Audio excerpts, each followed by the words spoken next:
Welcome to episode 17. This is the Big Bend National Park adventure. Take a look.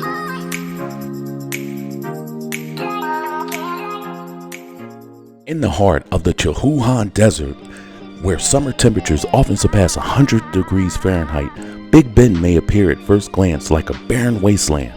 But in fact, amid its steep walled canyons, fertile river corridor, desert scrubland, and forested ridges, you'll find varied microclimates that support abundant wildlife, including more recorded bird species than any other national park in America.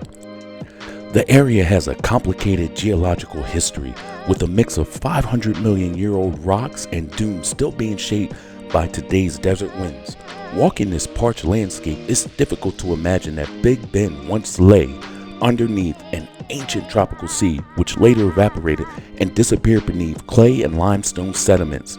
Deposits found here reveal an incredible record of life at this time. The most pleasant time to visit is between October and April. In the summer, temperatures regularly soar above 100 degrees Fahrenheit, sometimes even reaching 110, making long hikes unbearable. Spring is a great time to see migrating birds. Located at the Mexican border at the Rio Grande River, you can cross over to Mexico. You can't go too far, but you can cross over. This is episode 17. Welcome to On the Rhodes.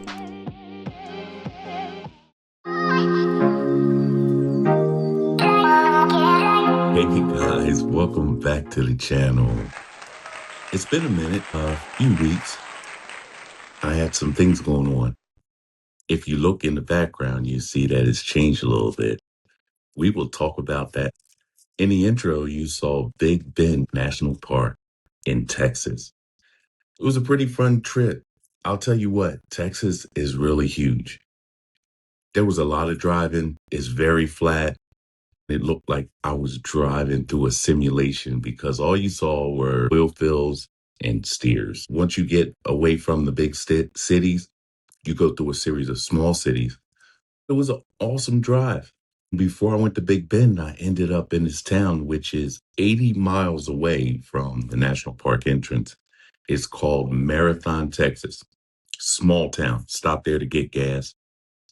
They have a hotel or two, and they have some breweries, a couple places to eat. I went to a brewery, and they had a barbecue spot in there. And so I went in there and had a couple of drinks. A lot of fun, Southern hospitality. I talked to some people briefly when I was getting ready to leave. We were all kind of talking a little bit, and I had a couple of beers. And right before I left, I told them the story. You know, I'm traveling the nation, and Big Bend is on my list. Good time. After I left Marathon, on the way towards Big Bend, I found a place to camp while I was driving. Over on the other side, coming away from Big Bend, was the Border Patrol checkpoint I'll tell you about on my way back out of Big Bend. But I did find a place to camp. It was mostly flat until you started going closer to Big Bend, then you could see some mountains. It was a great place. It was quiet. I was the only one out there. There was a couple of cars during the night that came past, but in the course of maybe an 8-hour period, there might have been 3 cars that I've seen. Very remote area, a lot of open land out there, but it was fun nonetheless. It's near the Rio Grande River. When you go into the park, there is one hike actually takes you over the Rio Grande. You can walk over and end up in Mexico. It's in a canyon. I'd call it a canyon because once you get to the Rio Grande, and I'll post a couple of pictures of it, but once you go into the Rio Grande and you're standing on the banks of the Rio Grande, you look across, there's like this high cliff. You can't even see over it, but it's Mexico. It's one of the few places you can go into Mexico without a passport, but there's not really much you can do once you get over there. You get over there, you're on the other side. You see these high cliffs, and then you can walk around a little bit, and then you come back across from the trail, and that's it. It's a good experience nonetheless. When I got there, it was vast. I had to drive 80 miles from Marathon to the entrance. And once you get in there, plan accordingly as far as gas. I did get gas at Marathon. They do have a gas station that I went to inside the national park. When I came back from sightseeing and driving up a couple of places that the park ranger told me to go to, I did have to get gas in order to make it back through Marathon and then out of that area back to civilization, so to speak. Because once you get out near Big Bend, there ain't much out there. You're just looking at open land. And since it's near the Mexican border, you see a lot of Border Patrol cars out there. You see unmarked cars out there. They have these things up in the air. Somebody knows what they are, let me know. But they have these things that come out from the pickup. I guess it's radar, thermal imaging, so they can see people. They do have them out there. I think it was military guys out there. But if somebody knows, let me know. The Paleo Indians were the ones who lived out there 10,000 years ago in the area of Big Bend. Big Bend became a national park in 1944. It's a very remote national park. There's not a lot of people that go there. I did meet some people leaving when I went in. So the picture that you're going to see of me at the national park sign was taken by a group of guys. They were doing like a guys trip and they were on their way out of Big Bend. There is a place you can camp out there. You might be able to get backcountry pass, but I think there is one campground out there that you can actually camp in Big Bend, but there's so much land out there around it that you can find a place to camp with no problem. It's just a beautiful, remote national park. I did see quite a few people there. I think the only national park that's more remote than them might be Great Basin. They don't get as many people as, let's say, like a Yellowstone or Yosemite because of the location, the southwest corner of Texas. Big Bend is kind of remote, like Great Basin, because Great Basin, man, I think I drove 173 miles to get to Great Basin, and I saw nothing but mountains and beautiful spaces and open ranges and things like that. If you're into going to remote places, the cell phone signal here and there, but I think once I got into Big Bend, cell phone service was spotty. So prepare for that also. Just make sure you're prepared when you go to remote national parks because you just never know. Even though most of Big Bend is paved, they have some wildlife out there, coyotes, and they call it Mexican bears. They cross over and they come here, but I think they're black bears. I think are out there. Very rare, but you can see them out there. Oh, if you're wondering why I'm drinking out of this mug, this is actually a friend of mine named Pan. She made this mug. It's a On the Rhodes mug. Her website is Under the Sea Pottery. Just look it up. I'll put it up there so you can go take a look. She has some amazing stuff. I love the mug, and I'm going to plug her. I'm going to drink from the mug while we're doing this podcast. Cheers. I'm drinking tea. Check out Under the Sea Pottery. I still do have merch. Everybody that ordered merch, thank you so much. I sent out some merch last week and people should be getting it. I know I sent it to my kids and I sent them some merch and some things that I bought. They did get it. Anybody else, if you did get your merch, what I want you to do is I want you to go and tag me on my Instagram so I can throw up some pictures. T-shirts are 25, hoodies are 35. A lot of people are buying the t-shirts. The t-shirts are going fast. I just ordered more. Hit me up, message me so I can let you know if I have your size or not. If you need like 2X, 3X, you got to let me know so I can order it because I know I have some small, medium, large, and extra large. And in the hoodies, I think I do have a 2X hoodie left. I think most of them are medium and extra large I have left right now. So if you do want merch, let me know. We had an opportunity to go to Foodie Land. So me and my friend Emily were like foodie friends.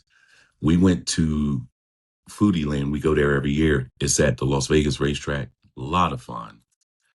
Did the same thing did at Dream Asia, the Dream Asia Fest. Everybody buys a dish and then we share it. They did something different at Foodie Land this year. They had samples. If you wanted something and you liked it, you were able to just buy a sample of it and test it out. And the prices weren't too bad. The portions were great. Music, we went shopping. They have some stuff you can buy, go shopping, but it was definitely a family affair. We got there about 1 o'clock in the afternoon and we left close to 5 o'clock. And by the time we left, it was packed. Most times when we go to these things, we want to do it early. We try to go as early as possible so we can get it out the way, and then we'll let everybody else have at it in the evening time. Foodie Land was amazing. I'll throw up a little clip at the end of this so you can see it. Check out the if you checked out the intro, you can see how beautiful like the Big Ben thing was. So when I was leaving Big Ben, when I was going in, I saw the Border Patrol. On the way back, got stopped by the Border Patrol and they just asked you a couple of questions. Are you a U.S. citizen? They x-ray your car. They didn't ask me for ID, but I talked to the U.S. Border Patrol guy for a second. Once I was clear, boom, on your way. They do have checkpoints all around the area. When I was in California, out by Felicity, California, when I was leaving San Diego, and I was cutting across to go to Yuma, Arizona, and then make my way back to Vegas, I went through a checkpoint, but they didn't stop us at that checkpoint. They just kind of, went like this. They're just waving you through and have a great day. You were in Texas. You were far away from the border. But during my travels, I have been so close to the Mexican border so many times. It was pretty cool. When I went up north, and when I was up in Washington, I was near the Canadian border. I think I was 70 miles away from the Canadian border. Under the Sea Pottery. Don't forget to go check it out. You might see something you like on there. But this is a customized mug. It's going to cost you a little bit more if you want something custom, but I got mine custom. So here you go. Cheers, everybody. I'm probably going to do another remote next month. We'll probably have another episode that I'll be able to put out before I actually go. I'll kind of tell you where we're going. I'm going to be in Colorado the weekend of May 7th. I'm in the process of looking for a camp spot. I moved all my camping gear back in the car. I had took it out for a little while because I had some people coming in to visit. It was so cool to move my stuff back in. That just reignites the bug to get me back out on the road so I can get back out here and do some camping. I'm going with my travel friends. Of course, my friend Pam, who made my mug, her and her husband, we're going to meet in Colorado and we're going to be doing some cool things. So I'm going to be doing some remote stuff. I have portable mic. I'm going to take you along on one of our excursions so you can see that. That's going to be some interesting stuff. Stay tuned for that. That's going to be a fun thing. About my move, I moved. I'm still in the same building, but what happened was the owner of the condo that I was living in wanted to move back. My landlord gave me enough notice to get my stuff together so I could move and everything like that. What I did was I moved from a lower floor, and you remember that the view. If you follow me on my social media, you remember the view. I have a totally different view now.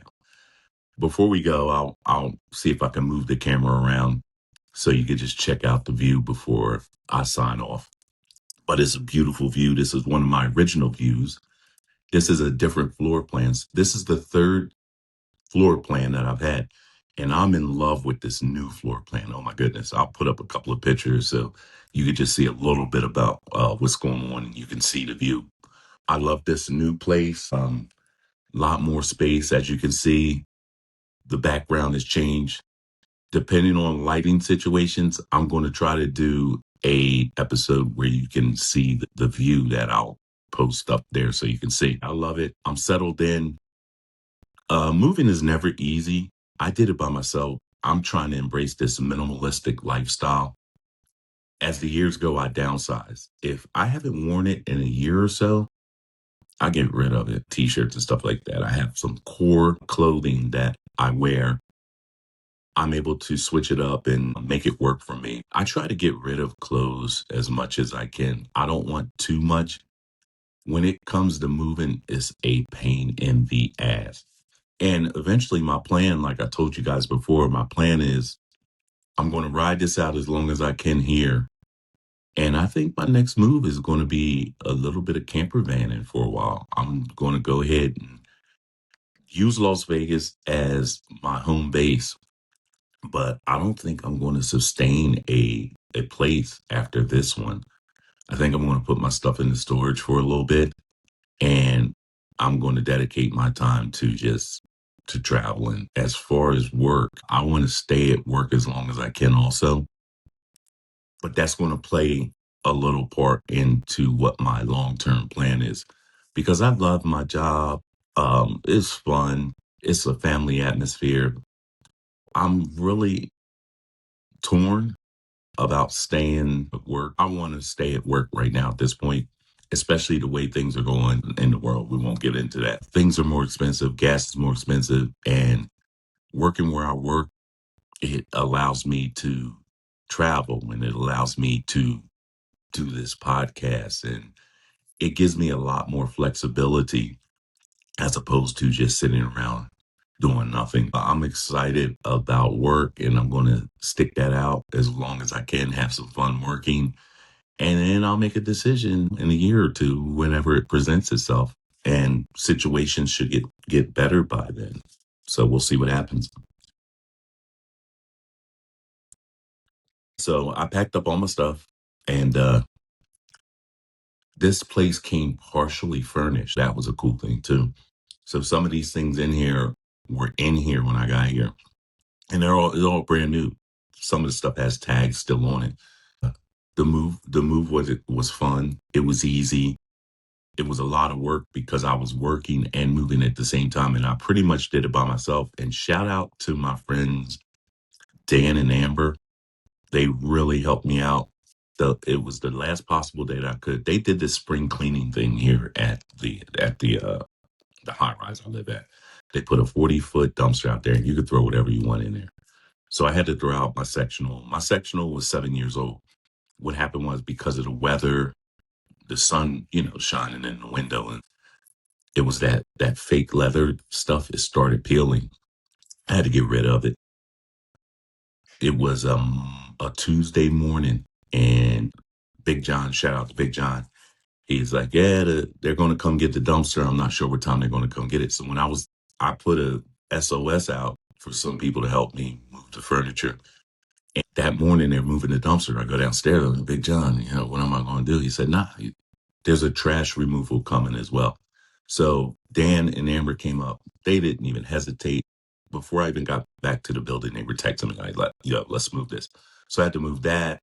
I had to throw out my bed from the old place because they have a brand new sleep number bed here. Awesome. So we moved everything. Took us like 45 minutes. I moved the rest of my stuff to this place. Unpacking was flawless. I had everything labeled and I had it set up to where I wanted to put it because I already knew what the floor plan was going to be like as far as storage. Put everything away. I'm settled in. I'm having a good time. And I got a balcony back. We're going to do an episode from the balcony as well. So the balcony's back, the view's back, more space. There's more square footage in this place. The other place, the second place I moved to, which I just moved out of, it just seemed kind of claustrophobic-ish.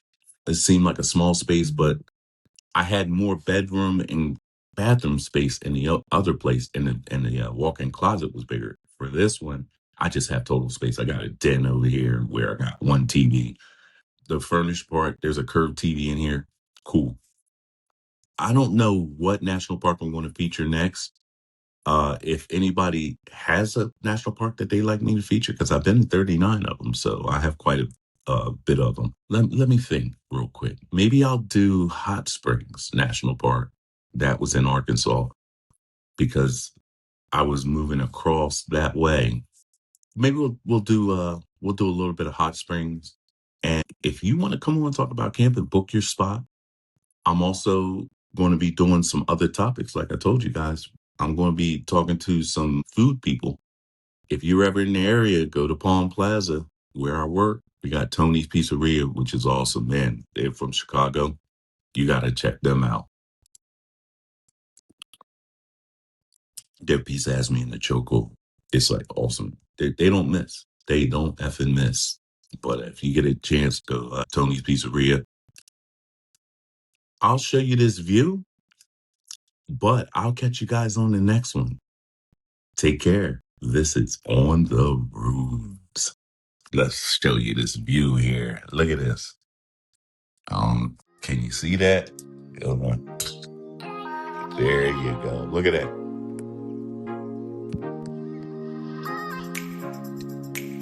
Look at that view. Isn't that cool?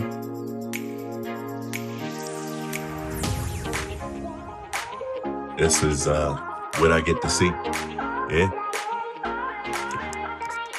All right, guys. Catch you on the next one.